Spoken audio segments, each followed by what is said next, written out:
ہاں جی، سب سے پہلے ہم پڑھتے ہیں تفسیر سبق نمبر 1۔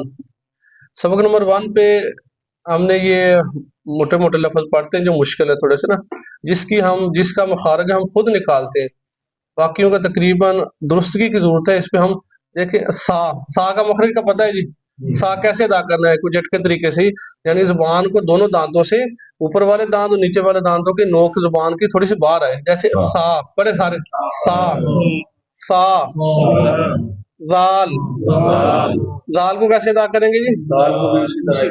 اسی طرح، ہاں جی، اور دعا کو بھی اسی طرح ادا کریں گے، یعنی سا زال اور دعا کا مخرج ایک ہی ہے۔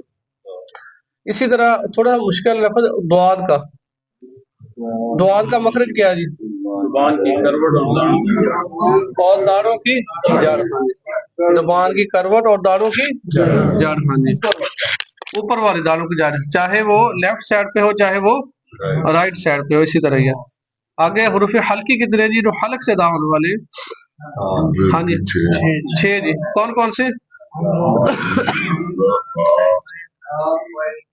ہاں جی، ہاں جی، اسی طرح ہی ہے۔ ابھی یہ جو لفظ ملتے جلتے ہیں، زا اور دعا، ان تینوں میں فرق کا پتہ ہے جی سبھی کو، ہے نا؟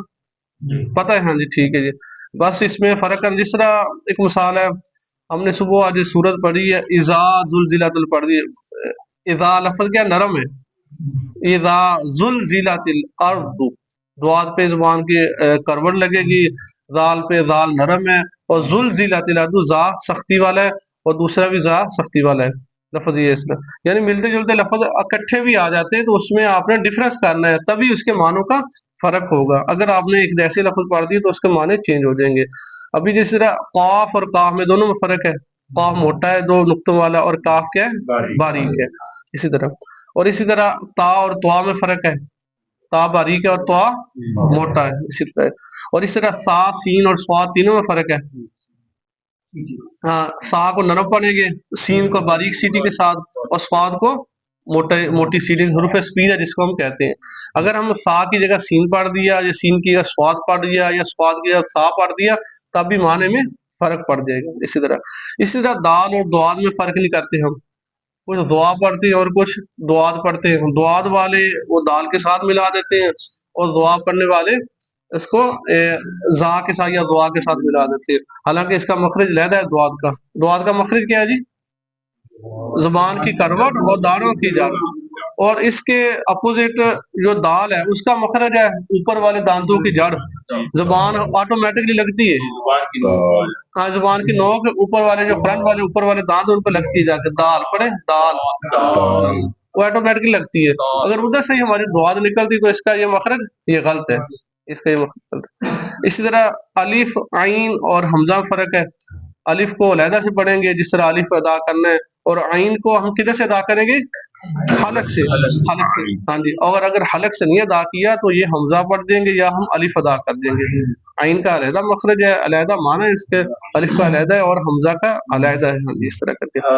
اور ہا اور ہاں، سوری، ہا دیکھیے حلق سے، حالانکہ دونوں لفظ حلق کے ہی ہیں، ہا اور ہا دونوں لفظ حلق کے ہیں، ایک تھوڑا سا حلق سے اوپر، حلق میں جس طرح 3 ہے، شبدہ ابتدائی حلق، درمیانی حلق اور انتہائی حلق، اس طرح ہا درمیانی حلق سے ادا ہو رہا ہے، دیکھیے ہا، اور ہا وہ انتہائی حلق سے ادا ہو رہا ہے، ہا، اور یہ جو ہا یہ درمیانی حلق سے ادا ہو رہا ہے، حمزہ ہا، عین ہا، غین خا، ہم اس غین خا ابتدائی حلق سے ادا ہو رہا ہے، اور اس طرح حمزہ ہا جو انتہائی حلق سے ادا، حمزہ ہا، عین ہا اور غین خا، غین خا یہ ابتدائی حلق سے، حمزہ ہا، عین ہا، غین خا، ہاں جی، اس طرح کرے ہا یہ درمیانی حلق سے ادا، اور ہا دوسرے حلق سے پڑھے، ہا ہا ہا ہا، ہاں جی، اس طرح کرتی ہے ہمارے،